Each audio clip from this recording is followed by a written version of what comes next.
닭이 먼저냐 달걀이 먼저냐 이런 문제로 많이 사람들이 이야기를 했었죠. 닭이 먼저입니까? 달걀이 먼저입니까?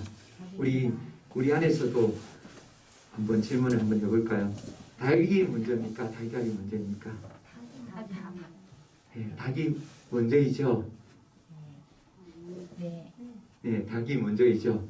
네, 닭이 먼저이죠. 우리 안에서는 분명하죠. 그러나 세상 많은 사람들은 아직도 닭이 먼저인지 달걀이 먼저인지 헷갈리고 있어요.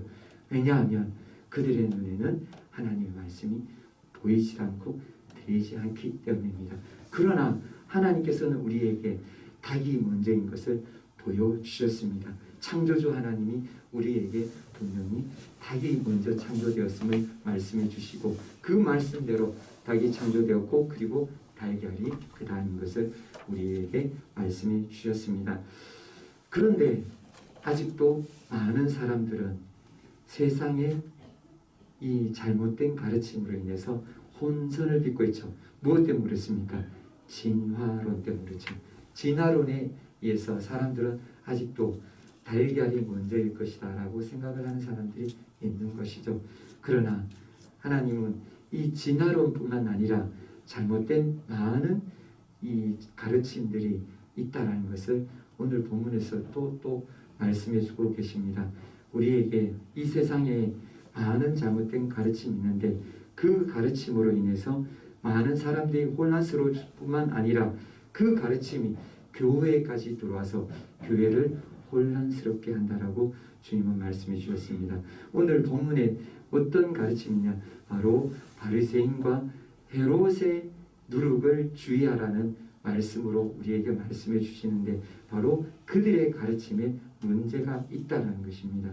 바로 그들의 문제점이 교회 안에 들어와서 교회를 병들게 하고 교회가 부패하게 되고 교회가 결국 하나님 믿음의 길에서 떠나게 된다라고 본문을 말씀해 주고 계십니다. 그래서 주님께서는 그 바리새인과 헤롯의 누룩을 주의하라고 오늘 우리에게 말씀해 주십니다. 이 말씀을 통해서 우리가 진리를 깨닫고 우리가 주님 말씀 안에서 우리가 하나님의 뜻을 깨달아서 우리가 어떻게 살아야 할지 분명히 깨닫는 은혜의 시간 되기를 원합니다. 배경이 되는 말씀은 14절에서 15절 말씀입니다. 우리 다 같이 14절 15절 말씀을 받으시겠습니다. 제자들이 떡 가져오기를 잊었으매 또 경고하여 이르시되 삼가 바리새인들의 누룩과 헤롯의 누룩을 주의하라 하시니. 아멘. 예수님과 제자들이 칠병이어 지난주에 우리 본문에서 받으셨죠. 칠병이어의 그 기적을 경험을 하고 이제 배를 타고 다른 건너편으로 갈릴리 호수를 건너가고 있었을 때입니다. 그런데 그때 제자들은 미처 준비를 못한 것이 있었어요. 바로 무엇이냐면 떡이었어요. 떡이 한 개밖에 없는 거예요. 그전에도 칠병이어가 일어난 이유도 그것 때문이었잖아요. 떡이 부족해서 그렇잖아요. 그런데 또 제자들은 무엇을 챙기지 않았나요? 떡을 준비하지 않았던 거예요. 그래서 이 떡에 대해서 신경을 쓰고 있을 그때 주님께서 갑자기 이런 말씀을 하시는 거예요. 바리새인들과 헤롯의 누룩을 주의하라. 이렇게 말씀하시니까 바리새인 헤롯의 누룩에 대해서 이 제자들의 반응이 예수님의 생각과 달랐습니다. 먼저 바리새인이 누구냐? 바리새인이 누구냐 하면 이스라엘의 종교의 한 분파예요. 우리 지금 침례교, 장로교, 감리교, 성결교 여러 교단이 있잖아요. 여러 교단이 있는 것처럼 그 당시 이스라엘 내에는 바리새파가 있었고 사두개인이 있었고 그리고 헤롯 당이 있었고 열심당이 있었고 에세네파가 있었고 여러 파들이 있었어요. 이런 교단처럼 교회가 그 당시 이스라엘에 그런 분파가 있었던 거예요. 그 분파 중에 한 분파가 바로 이 바리새파고 그리고 또 헤롯 당이 있었던 거예요. 그 헤롯과 바리새인의 그 분파의 누룩을 주의하라라고 주님이 말씀해 주시는데 그 누룩이 무엇이냐면 우리 누룩 익숙하게 잘 아시잖아요. 우리 누룩은 바로 밀가루를 부풀게 해서 그것으로 빵을 부드럽게 만드는 것이 누룩이잖아요. 이 누룩의 특징은 어떤 특징이 있어요? 팽창시키는 그 성질이 있는 것이 바로 누룩입니다. 이 누룩을 우리가 보통 만들 때 무엇을 만들었냐 하면 밀가루나 아니면 쌀이나 곡류로 위주로 해서 그렇게 만들었습니다. 이 누룩이 예수님께서 하나님의 나라에 비유했을 때는 좋은 것으로 쓰였죠. 어떻게 쓰였습니까? 하나님의 나라가 이렇게 누룩처럼 팽창하게 된다는 것으로 비유로 쓰였어요. 그런데 성경의 대부분의 누룩을 보면 좋은 의도로 쓰이지 않았어요. 누룩은 나쁜 것으로 쓰였어요. 누룩이 악영향을 미치는 거라고 그렇게 쓰였어요. 그러다 보니까 성전에서 제사 드릴 때 누룩을 사용했느냐? 사용했을까요? 안 했을까요? 사용했어요. 단 한 번. 오순절날 그 떡을 드릴 때 그때 그 오순절날 수확한 밀을 수세해서 그것으로 요제를 올려드릴 때만 썼어요. 요제 불로 태운 게 아니고 들었다 내린 거죠. 흔들어 내리는 거. 그 요제로만 썼지 그 외에는 하나님 앞에 드리지 않았어요. 특별히 그 진설병이라고 해서 매일 드리는 그 떡상에 일주일에 한 번씩 드리는데 매일 그 위에 떡상에 차려져 있는 진설병에도 그 상에서도 올려지는 진설병도 그러니까 누룩을 넣지 않는 바로 고운 가루로만 만든 그 진설병을 올렸던 것입니다. 그렇게 누룩은 좋은 영향을 끼치지 않는 것이라고 구약에서는 여겼습니다. 그런데 이 누룩을 주의하라고 예수님이 말씀하셨는데 제자들의 반응은 어땠느냐? 16절의 말씀 우리 다 같이 받으시겠습니다. 제자들이 서로 수군거리기를 이는 우리에게 떡이 없음이로다 하거늘. 아멘. 예수님이 누룩을 말씀하시는데 제자들은 떡을 이야기합니다. 여기서 떡이라는 건 바로 우리말로는 빵이에요. 그 우리 쉽게 이야기하면 지금 현재 빵가게에서 파는 그 빵이에요. 그 빵이 없음이다라고 그들은 잘못 이해를 한 것입니다. 이 원어가 블레포라는 이런 단어인데 이 원어의 이걸 명령법으로 들으면 주의하라는데 주의를 기울여서 보라라는 이런 뜻인데 이것이 보다라는 뜻도 있거든요. 이 제자들이 이것을 잘못 들은 것 같아요. 그래서 바리새인들과 이 헤롯의 누룩이라고 예수님이 말씀하시니까 그것을 누룩에 초점을 맞추고 보다라는 초점에 맞춰버리다 보니까 약간 실수를 한 것 같아요. 그래서 어떻게 했느냐? 제자들이 떡이 없으므로 빵이 없으므로 이렇게 예수님께서 말씀하신다라고 생각하게 된 거예요. 누룩하니까 빵이 떠올랐던 것이죠. 우리는 누룩하면 무엇이 떠오릅니까? 술이 떠오르잖아요. 우리는 술 문화에 아주 익숙해요. 우리는 이 누룩으로 술을 만들었는데 누룩의 종류가 몇 가지였는지 혹시 대충 아세요? 일제시대까지 누룩의 종류가 무려 2,000가지였대요. 2,000가지요. 그 정도로 많이 우리 조상들이 누룩을 개발해서 썼던 거예요. 뭘 만들려고요? 술 만들려고요. 갖가지 술을 다 만들었던 거예요. 그렇게 이 누룩하면 우리는 술을 생각하는데 이 사람들은 이 제자들은 누룩하니까 빵을 올렸던 것입니다. 그렇게 오해하는 제자들에게 주님께서는 17절에서 21절에 그게 아니다라고 다시 한번 말씀해 주십니다. 우리 다같이 받으시겠습니다.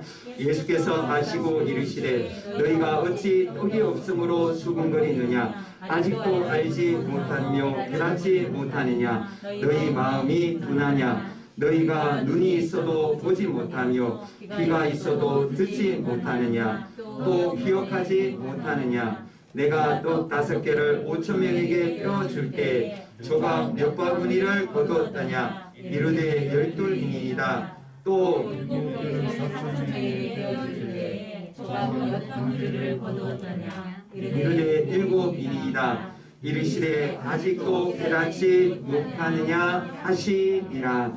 아멘.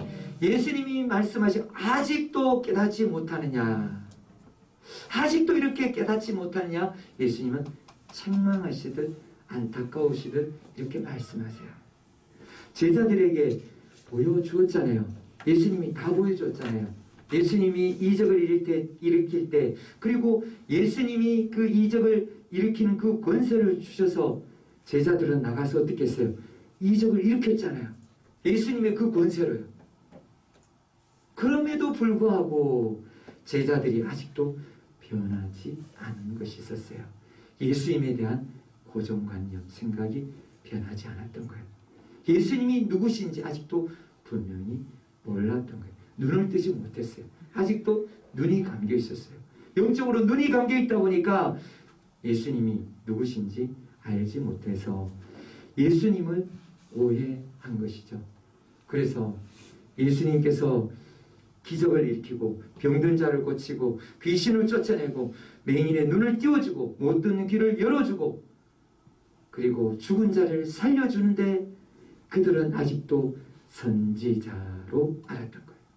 하나님이신 줄 몰랐던 거예요. 그래서 예수님이 무엇을 보여주셨습니까?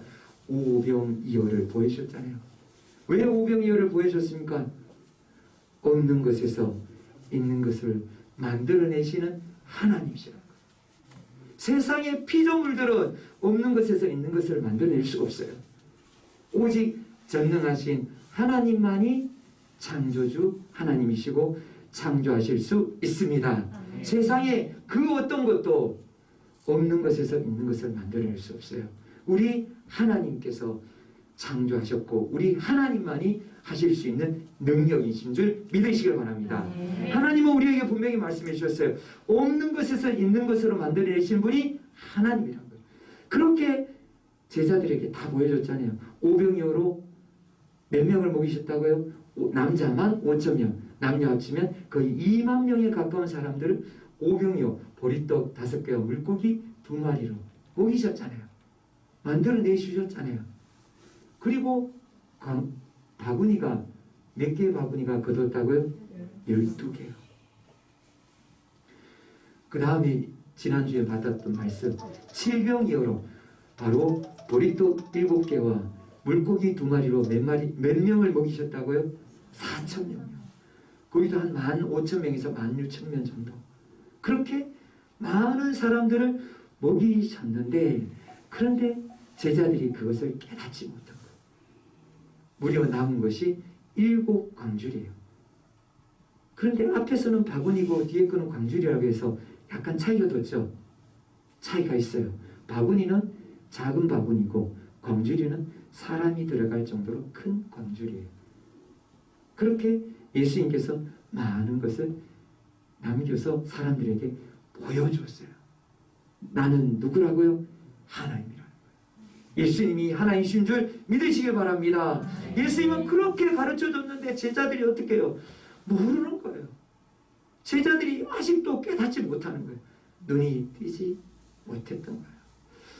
그래서 예수님은 너무너무 안타까워하시면서 예수님께서는 그렇게 아직도 깨닫지 못하느냐고 제자들에게 말씀해 주셨습니다. 예수님께서 오늘 제자들에게 알려주시고자 했던 것이 무엇입니까? 바리새인의 누룩과 헤롯의 누룩을 그것을 알려주고 싶으셨던 거예요. 그것을 조심해야 된다는 거예요. 왜냐?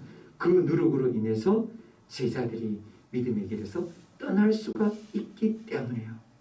그래서 예수님께서는 바리새인의 누룩과 이 헤롯의 누룩을 주의하라고 말씀해 주셨는데 그들이 예수님의 말씀을 오해해서 그것을 알지 못했습니다. 바로 바리새인의 누룩 무엇입니까? 바리새인이 가르치는 교훈이에요. 누룩은 교훈인데 바리새인이 가르치는 교훈 어떤 교훈입니까? 예수님께서 가르쳐 주셨어요. 바로 누가복음 12장 1절입니다. 우리 다 같이 받으시겠습니다.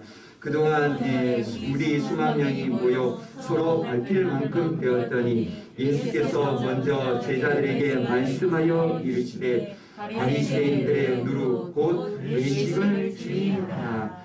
아멘. 외식을 주의하라는 거예요. 외식이 무엇일까요? 외식. 우리 겉과 속이 다른 것이죠. 탤런트예요. 바로 어떤 것이냐면 우리 연예인들 TV에서 영화관에서 많이 만나잖아요. 볼 수 있잖아요. 그들의 모습 생각하면 돼요. 그 연예인들이 그 곡 중에서, 드라마 중에서, 영화 중에서 그들이 보여주는 모습이 진짜 그들의 모습일까요? 아니죠. 각본에 쓰여진 대로, 대본대로 하는 거죠. 대본대로 하는 것이지 실제 그 사람의 모습이 아니잖아요. 그 외식도 바로 그거란 거예요. 겉과 속이 완전히 다른 그런 것과 똑같다는 거예요. 바리새인들의 모습이 그렇게 다르다는 거예요. 겉과 속이 다른데 그들은 그것을 깨닫지 못하고 있었는 것이죠. 우리 시중에 이런 시가 있죠. 우리 고시 중, 한시 중에서죠. 까마귀 검 따요 백로야 웃지 마라. 겉이 검은들 속조차 검을 쏘냐. 겉이고 속 검은 것은 너뿐인가 하노라. 이 시는 고려가 망하고 조선이 세워질 때 시예요. 많은 사람들이 변절했잖아요. 고려를 등지고 조선의 개국에 찬성하고 조선의 개국에 거기에 공신으로서 일했잖아요. 그 사람들을 보면서 변절자들이라고 그렇게 조롱한 시입니다. 그 당시에 그들은 명분이 무엇이었나요? 고려는 망하고 고려는 어쩔 수 없이 망할 수밖에 없고 조선이 등극돼야 조선이 세워져야 된다라고 그렇게 명분을 세웠지만 그들은 결국 자기들이 출세하고 자기들의 영달을 누리기 위해서 조선을 세우게 된 것이죠. 그것처럼 바리새인들이 변절을 했다는 거예요. 바리새인이 어떻게 변절했습니까? 바리새인이라면 그 출발이 너무 좋았어요. 그 출발이 무엇이었냐면 이 바리새인들은 당시 시대가 어떤 시대였냐면 이스라엘이 그리스와 로마의 문화가 밀려들 때 그때 시대에 이방 문화가 이스라엘에 밀려올 때 그 문화로 인해서 이스라엘 사람들이 하나님을 떠나고 하나님 앞에서 이 온전한 신앙을 지키지 못하는 것을 보고 그때 많은 경건한 사람들이 우리가 이렇게 이방 문화에 물들어서는 안 됩니다. 우리가 하나님께로 돌아가야 됩니다. 율법으로 돌아갑시다. 율법을 연구하고 율법대로 삽시다. 우리가 율법으로 돌아가야 하나님이 우리에게 만나주시고 우리가 하나님의 백성입니다. 우리가 하나님 백성답게 삽시다 라고 외치면서 모인 사람들이 바로 바리새인들이었어요. 하나님 말씀대로 살자는 거예요. 하나님 안에서 살자는 거예요. 그렇게 좋은 취지로 시작했어요. 그런데 그들이 어느 순간에 바뀌기 시작한 것이 있어요. 그들이 하나님의 말씀을 지키고자 했는데 무엇을 지켰느냐 하면 그 하나님의 말씀을 지킨다고 율법을 지킨다고 하면서 장로들의 전통 유전을 지킨 거예요. 무엇보다가 율법보다가 장로들의 유전을 지키기 시작했어요.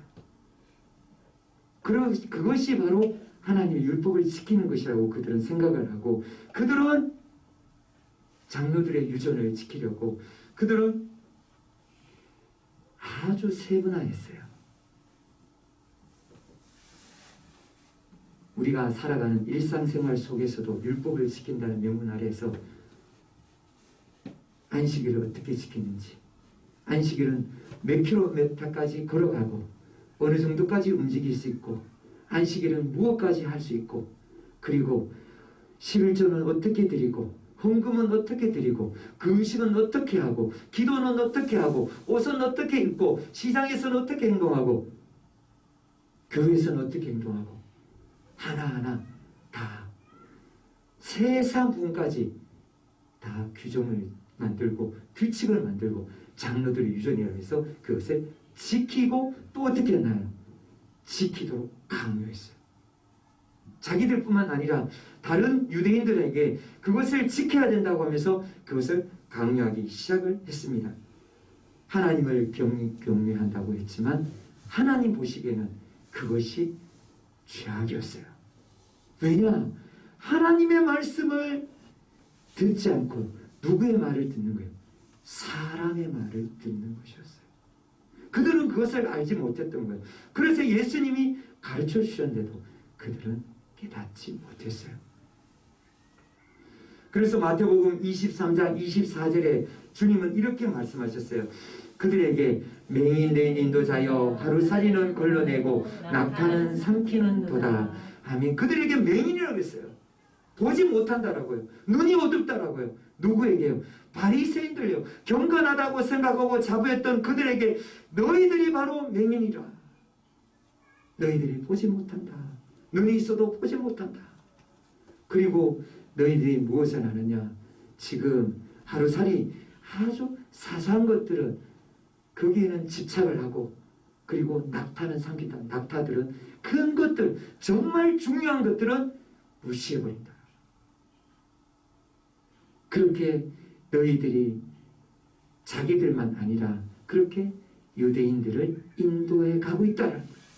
맹인이 되어서 유대인들을 인도한다고 예수님이 그들을 질책하고 책망하십니다. 맹인된 인도자여 하면서 예수님은 그들의 문제점을 지적해 주셨어요. 그들이 바로 어떤 그들의 문제점, 바로 보지 못한다는 것. 그리고 또 그들은 겉과 속이 다르다는 것. 속이 어떻다는 거예요? 속이 썩어가고 있고 속이 부패하고 있고 속에서 문제가 있는데 그들은 겉만 치장하고 겉모습만 화려하게 꾸미고 겉모습만 믿음 좋은 척, 경건한 척, 거룩한 척했던 거예요.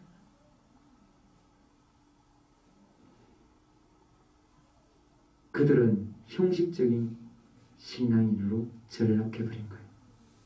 시작은 하나님께로 나아가자 그랬는데 그들은 형식적이 되었어요. 그 형식적인 것을 주님께서는 또 지적하시면서 누가복음 11장 42절에 이렇게 말씀하셨어요. 화 있을진저 너희 바리새인이여 너희가 박하와 운양과 모든 채소의 11조는 드리되 공의와 하나님께 대한 사랑은 버리는도다. 그러나 이것도 행하고 저것도 버리지 말아야 할지니라. 아멘. 그들은 겉으로 보기에는 장로들의 유전을 지켜서 이것저것 경건한 척 여러 가지 많은 것들을 행하기 때문에 사람들로부터는 존경을 받았어요. 사람들부터는 너무 와 저것까지 하네. 와 금식도 일주일에 2번 하고 와 기도도 저렇게 길게 하고 와 오래 하고 너무너무 대단하다. 와 바리새인들을 너무너무 존경을 받았어요. 그런데 주님은 그들의 모습이 바로 이렇게 무엇이 문제냐? 바로 그들의 겉모습이 아니라 속 마음이 문제라는 거예요. 속에서 무엇이 문제였느냐? 바로 공의와 하나님께 대한 사랑이 그들이 없다라는 거예요. 하나님께 대한 사랑이 그들이 식어버렸다는 거예요.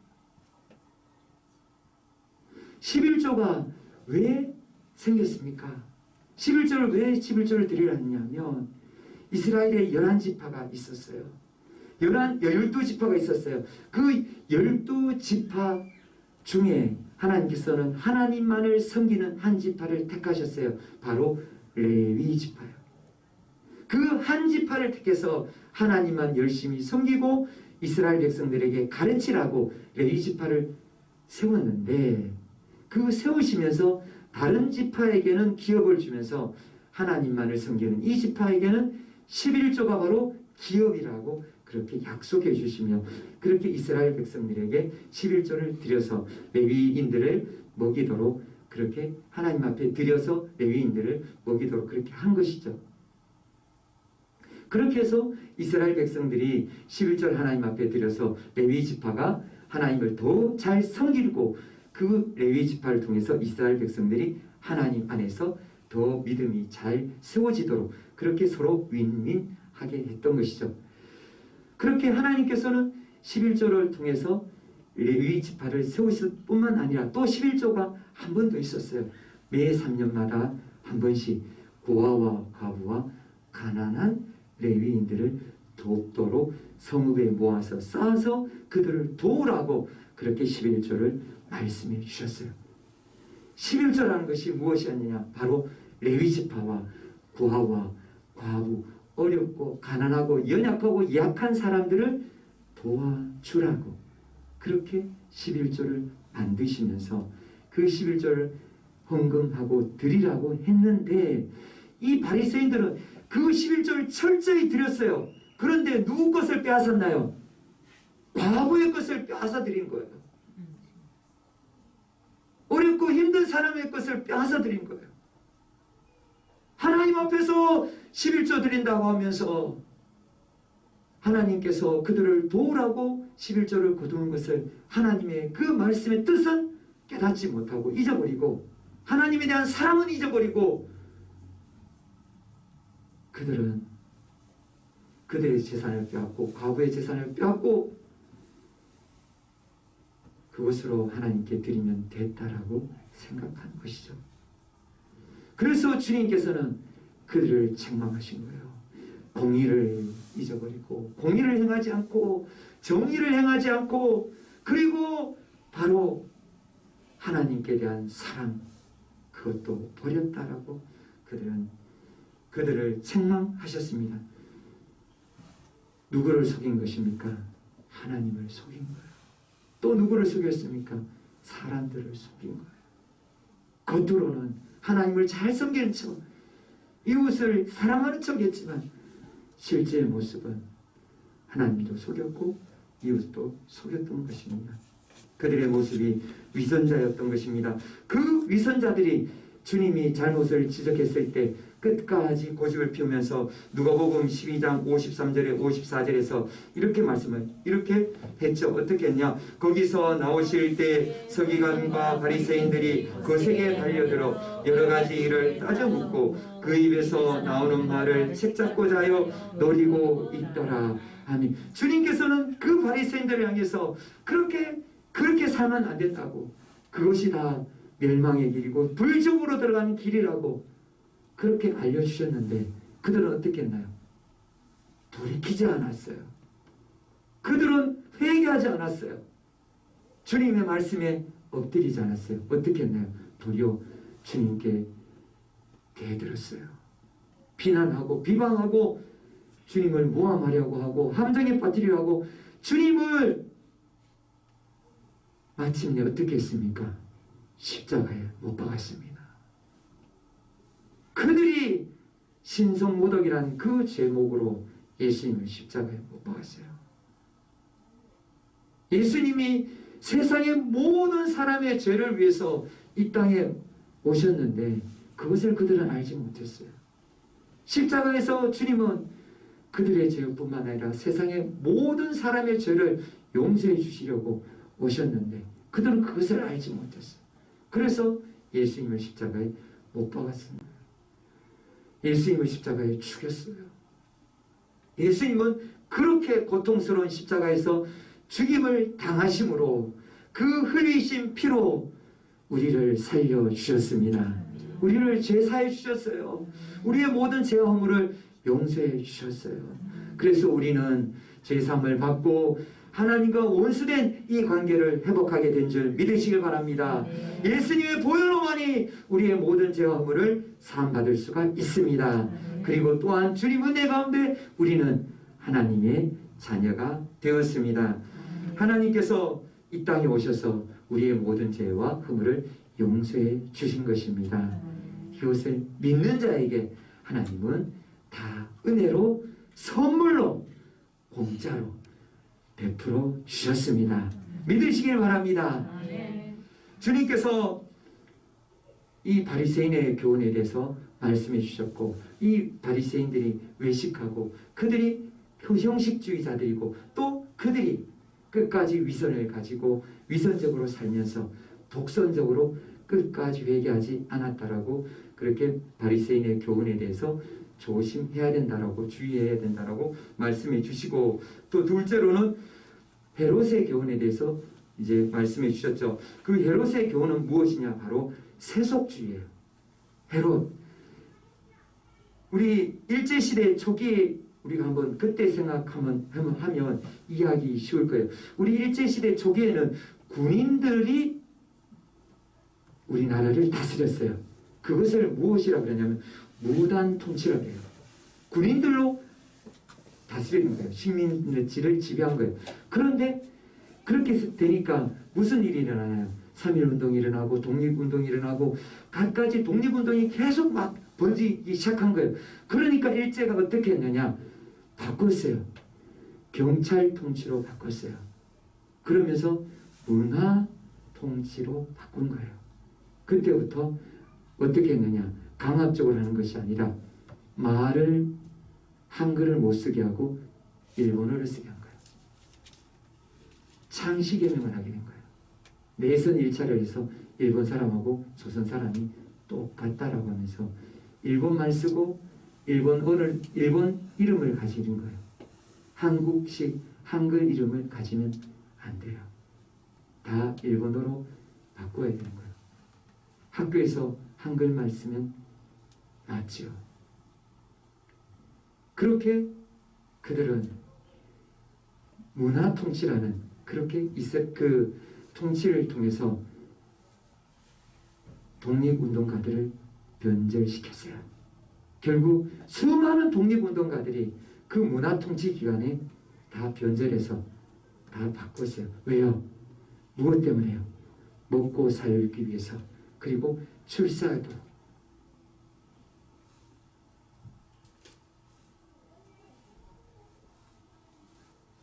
독립운동을 포기하고 물질적으로 이 땅에 물질을 불리면서 살라고, 그렇게 이 땅에 안주하며 부를 누리며 살도록 그들을 유인해서 결국 문화통치 기간에 많은 변절자들이 생겼어요.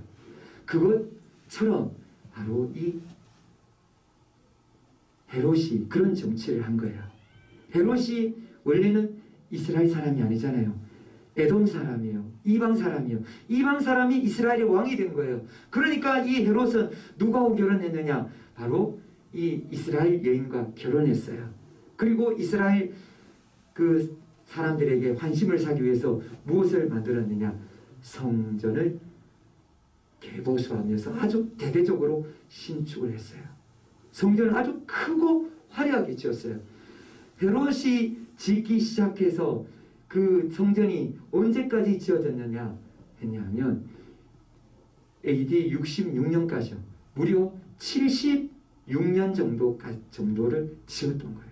70여 년 정도를 지은 것이 이 성전이었어요.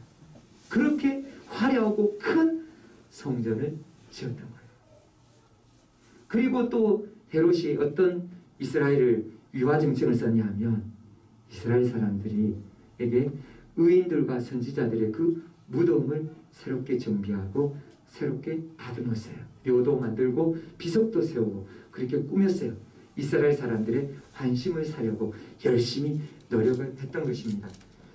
그렇게 노력을 하면서 그 다음에 어떻게 합니까? 세금을 착취하고 잔악하게 통치했어요. 제사장들도, 자기 대제사장도 하나님이 세우셔야 되는데 하나님이 세우지 않고 자기들 멋대로 세우게 된 것이죠.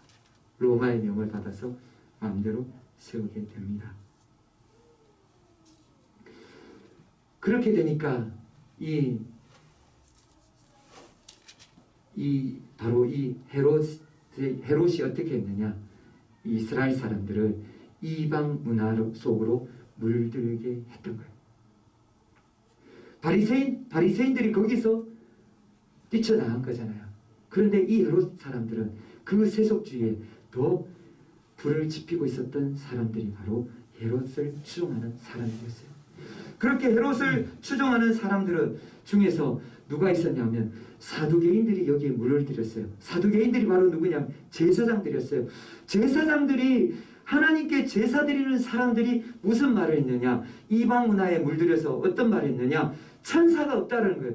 영도 없다라는 거예요. 하나님을 섬긴다는 사람들이. 그렇게 신앙이 변질되기 시작한 거예요. 그리고 그들의 그 헤롯 추종자들은 중에 한 사람들이 누군가요? 세리잖아요. 이스라엘 민족의 세금을 다 악랄하게 거두어서 누구에게 바친나요? 로마에게 갖다 바친 사람들. 이런 사람들이 있었는데 이런 사람들이 바로 세상의 세속의 그 당시 이방 문화에 물들게 하려는 바로 그 헤롯을 추종하는 사람들. 거기에서 부를 누리고 거기에서 명예를 누리고 있었던 사람들. 그들을 조심하라는 거예요. 그 세속주의에 조심하라고 주님이 말씀해 주셨어요.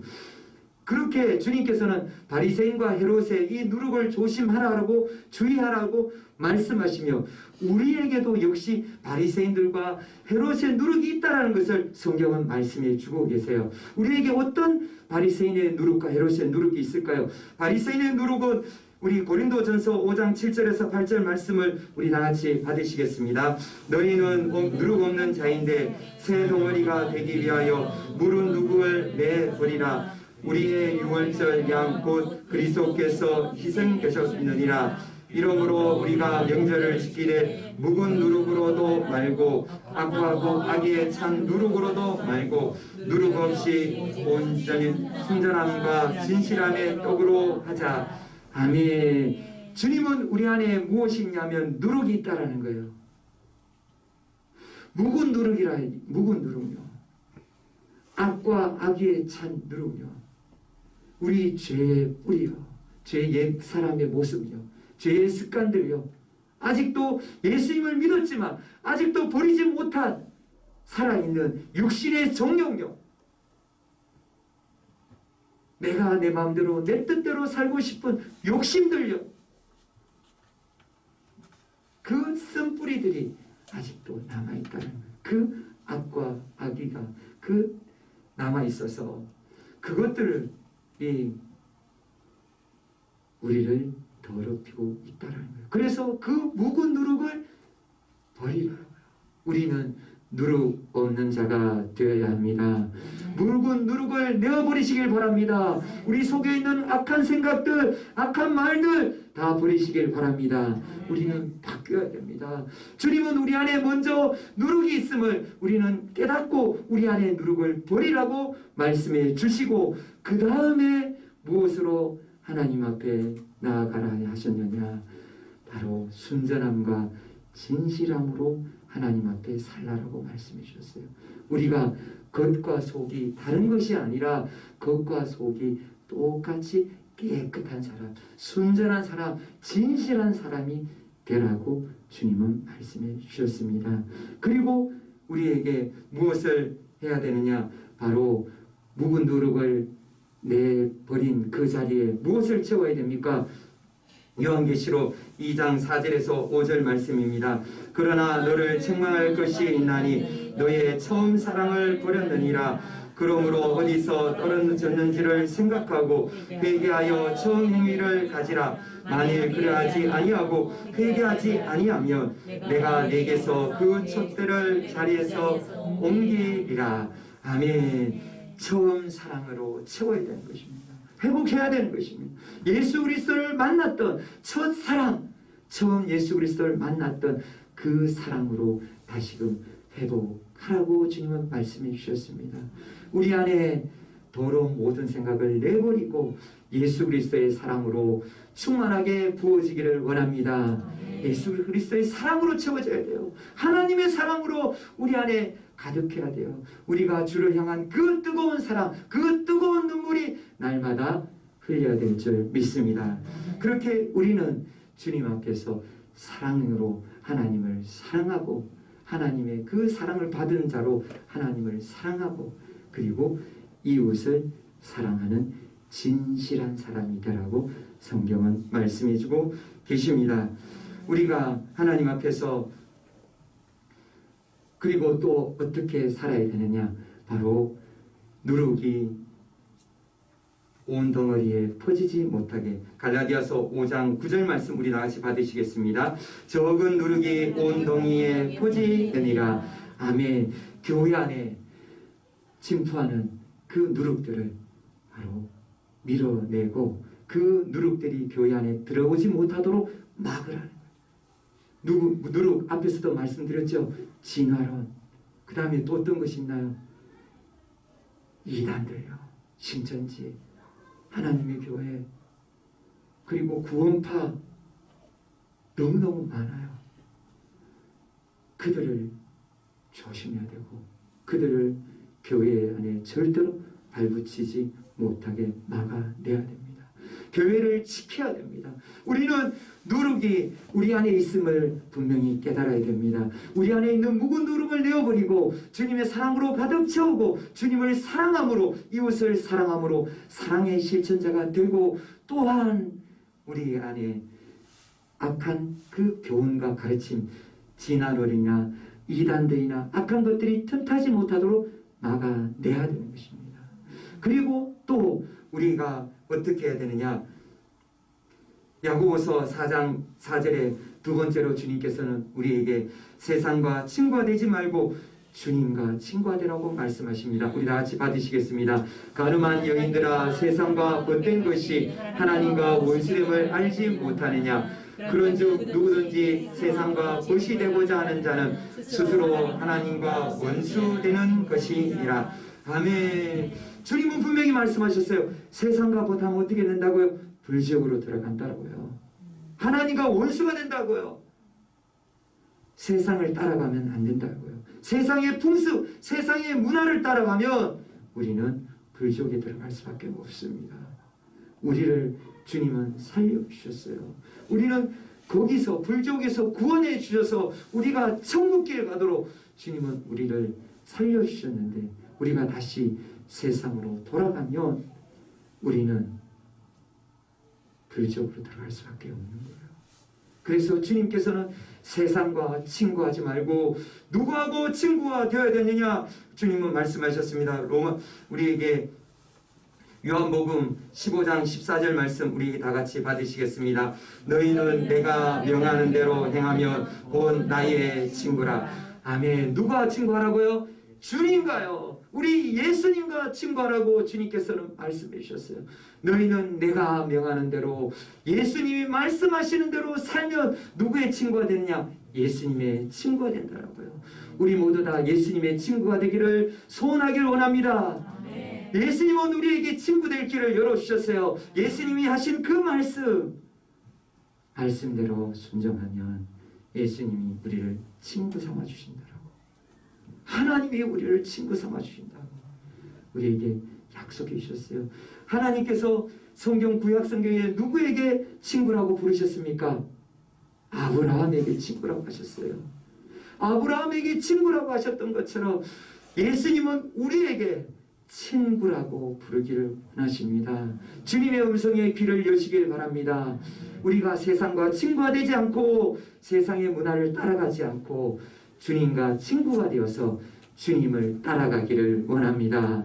주님이 우리를 붙잡고 천국길을 가기를 원하십니다. 우리는 주님의 말씀에 귀를 기울이고 주님 앞에서 주님과 함께 천국길을 가야 될 줄 믿습니다. 우리 마지막으로 골로새서 3장 1절 말씀 다 같이 받으시겠습니다.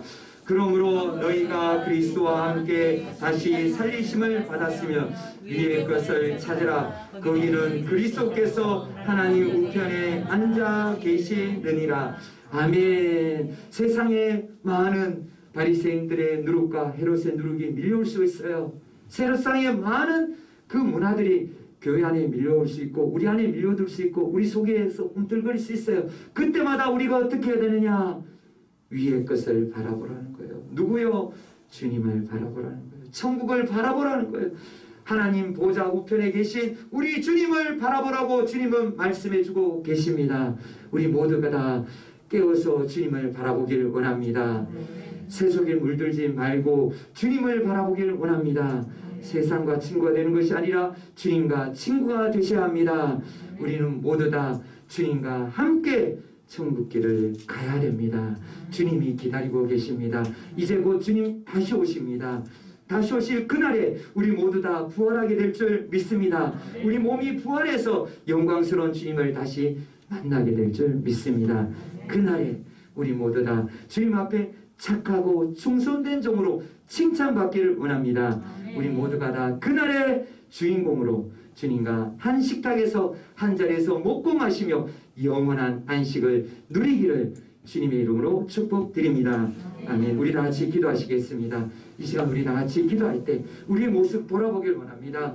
주님은 우리에게 십자가에서 죽으시면서 우리를 살려주셨는데 우리의 모습 어떻습니까? 아직도 세상을 따라 살고 있지 않습니까? 세상의 문화대로 그대로 살고 있지 않습니까? 예습관, 옛 모습, 아직도 악의 참모습, 악한 모습, 악한 생각, 악한 말 갖고 있지 않습니까? 우리가 버려야 됩니다. 예수 그리스도의 사랑으로, 처음 사랑으로 뜨거워져야 합니다. 그리고 우리가 주님 앞에서 우리 안에 그 어떤 악한 생각들이, 진화론이나 악한 교훈들이 틈타지 못하도록 우리도 지키고 교회를 지켜내야 됩니다. 우리 나같이 이렇게 우리가 하나님 앞에서 하나님 말씀대로 살 수 있도록 위해서 다같이 기도하시고, 그리고 세종시의 복음화와 나라와 민족의 복음화를 위해서 우리 나같이 주여 부르시면서 기도하시겠습니다.